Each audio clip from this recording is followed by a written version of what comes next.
Hello বন্ধুরা, আশা করি তোমরা সকলে ভালো আছো। আমিও ভালো আছি। দেখো, আজকে রেশন তুলতে গেছিলাম, তাই ঝটপট ভাবলাম দেরি হয়ে গেছে, ঝটপট এই খাবারটা বানিয়ে নিই।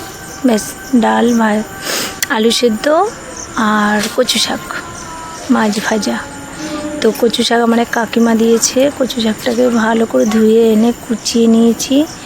তারপরে গরম জলের মধ্যে, ফোটানো জলের মধ্যে ওটাকে সেদ্ধ করে নিয়েছি। সেদ্ধ করে নিয়ে এদিকে ভাত বসিয়ে দিয়েছি আর এক জায়গায়, আর ওটাকে সেদ্ধ হচ্ছে। তারপরে আমি দুটো ডিম দিয়ে দিয়েছিলাম হাঁড়ির মধ্যে সেদ্ধ, কারণ অনেক দেরি হয়ে গেছিলো রেশন তুলে আসার সময়, তাই খিদে পেয়ে গেছিলো। তার মধ্যে আমাকে ওষুধ খেতে হবে, তো দুটো ডিম দিয়ে দিয়েছিলাম। আর এই যে মাছ, ইলিশ মাছের বাচ্চা, দুটো ইলিশ মাছ নিয়েছিলাম। আমার ছেলে তো খাই না, আর তোমাদের তো বলেছি আমি আর আমার ছেলে ছাড়া পৃথিবীতে কেউ নেই। আর এবার মাছটাকে নুন হলুদ মাখিয়ে নিলাম। এবার গিয়ে মাখিয়ে রেখে দিয়েছি। ডিম দুটো সেদ্ধটা তুলে নিয়েছি।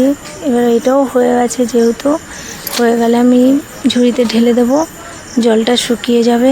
আর বর্ষাকালের কচু শাক তো, মানে কচু শাক না, এটা কচুর পাতা, তো গলা চুলকানোর ভয়তে আমার চুলকায় না, আমি খুব ঝগড়টে, তো আমার চুলকায় না, তো তাই সেদ্ধ করে নিয়েছি, মানে ফেলে দিলাম জলটা।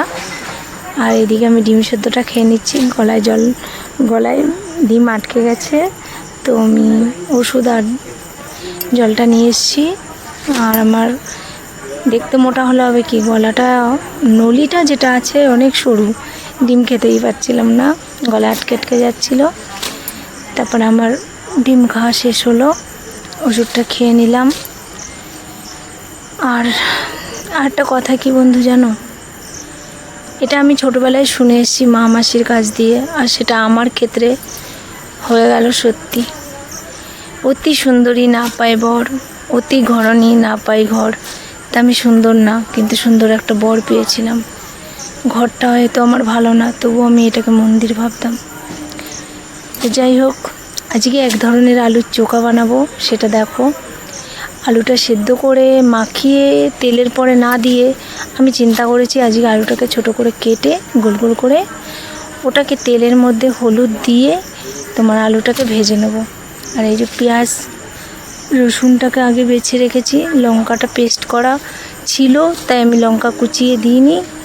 এইটাই মশলার কৌটোটা দেখো কেমন হয়েছে, আমার বান্ধবী আমাকে গিফট করেছে বোম্বে দিয়ে। আর এইবারে গিয়ে আলুগুলোকে ছেড়ে দেবো, ছেড়ে ভালো করে একটু হালকা লাল হলেই ভালো হয়, কিন্তু আমারটা আজকে কড়া ভাজা হয়ে গেছে, তো তবুও ঠিক আছে, তোমরা একটু হালকা ভেজে নেবে। আর যেমন পেঁয়াজ ভাজা, শুকনো লঙ্কা ভাজা, ওটা দিয়ে মাখিয়ে নেবে, দেখবে সুন্দর লাগবে। তাহলে আর দ্বিতীয়বার আলু সেদ্ধ করে আর করা লাগবে না, তোমার তেলের পরে দেওয়া লাগবে না। এবার লঙ্কাটাকে ভেজে নিয়েছি, তো আমি মাছটাকে পরে ভাজবো, কারণ কি বলো তো, মাছ ভাজা তেলের সাথে না আলুটা গন্ধ ছাড়বে, আমার ভালো লাগবে না, তার জন্য মাছটা ভাবছি পরে ভাজবো। আর এটা আলুর জন্য পেঁয়াজটাকে ভেজে নিচ্ছি। আর মাছটা পরে ভাজবো, যেহেতু কচু শাকের সাথে ইলিশ মাছ হেবি জমে, তা আমি ওটাকে দেবো না, তো সেই ইলিশ মাছের তেল, মানে ভাজার তেলের সাথে কচু শাকটা ছেড়ে দেবো। আর ওই মাছের পেটের মধ্যে দিয়ে যে তেল পটকা পটকা বেরোয়, ওটাকেও, আর তোমরা ভালোভাবেই জানো ইলিশ মাছের কিছুই ফেলা যায় না, তো আমিও ফেলিনি, এক আঁশ ছাড়া কিছুই ফেলেন না স্বাভাবিক। আর যেহেতু ছোট্ট ইলিশ, আর দামটাও অনেক নিয়ে নিয়েছে, দুটো ইলিশে 200 গ্রাম হয়েছে, বুঝতে পারছো তাহলে কত বড় ইলিশ।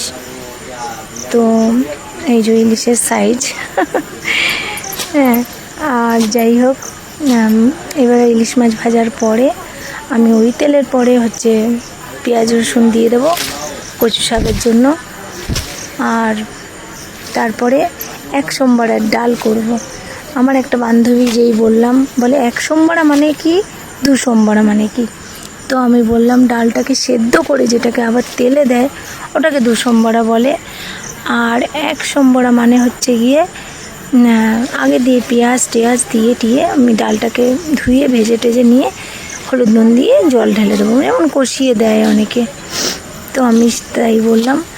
আর হচ্ছে গিয়ে আমার খুবই খিদে পেয়ে গেছিলো, 2:30 বাজতে যাচ্ছে, যেহেতু রেশনে গেছিলাম একটু দেরিই হয়েছে। তা আমার ছেলেকে বললাম তাড়াতাড়ি কর, চান দান কর। ও বলছে আগে খাবো তারপর চান করবো। ও আবার ডাল হলে, আলু সেদ্ধ হলে, তোমার লেবু হলে আর কিছু চাই না। তবু ওর জন্য আমি একটা ডিম ভেজে দিয়েছিলাম। তা আজকে আমার রেসিপিটা অনেক ভালো হয়েছিল, কারণ কি বলো তো, শর্টকাট অনেক ভালো হয়েছে। আর আমি আর একটা কথা বলতে, আমি রাঁধতে ভীষণ ভালোবাসি, আর ভিডিও করব ভাবি, করা হয় না কেন, এক হাতে ধরি তো, এক হাতে ধরে না ভিডিও করতে পারি না। দেখো অনেক কিছু কেঁপে যাচ্ছে, হয়ে যাচ্ছে, আর আমার পিছনের ক্যামেরাটা ভালোও না, কিভাবে কি করতে আমি কিচ্ছু জানি না। তো আর এইটা কি দিলাম বলো তো, লঙ্কা পেস্ট করা ছিল, তাই লঙ্কাটাকে দিয়ে দিয়েছি।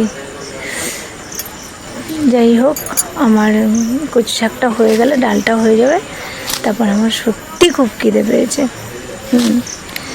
আর আলুটাকে মাখিয়ে নিলাম, দেখো আলুটাকে মাখানোটা দেখো, তোমরাও করো এভাবে, ভালো লাগবে। আলাদাভাবে আলু সেদ্ধ করে আর আবার তেলে দিতে হবে না। আর আগেই বলেছি আমার আলুটা অনেক কড়া ভাজা হয়ে গেছে। আর সত্যি সত্যি বন্ধুরা, ওই কথাটা আগে বললাম, অতি সুন্দরী না পায় বর, অতি ঘরানি না পায় ঘর। তা আমি সুন্দর ছিলাম না, বর ভালো পেয়েছিলাম, ঘর ভালো পাইনি, তবুও আমার ঘরটা আমার কাছে মন্দির। কিন্তু হ্যাঁ, মন্দিরে নারায়ণকে রাখতে পারলাম না ধরে, জীবনটা আমার শূন্য করে চলে গেল পৃথিবীর দিয়ে। আজ 1 বছর হলো সে আমাদের দুজনের মা ছেলের কাছে নেই। এখনও ওর কথা মনে পড়লে কষ্টে বুকটা ফেটে আসে। তো আমার ছেলেকে তোমরা আশীর্বাদ করো যেন বড় হতে পারে। আর আমি দেখছো ওষুধ খাচ্ছি, আমি শরীর ভালো নেই, আমি অসুস্থ, তবুও হাসি খুশি থাকার চেষ্টা করি। আমার শ্বশুর শাশুড়ি খুবই ভালো। আর আমার রান্না কমপ্লিট, আমি এখন খেতে বসবো। আবার পরের বেলাকে আমি জানাবো যে আমার আরও মনের কথা।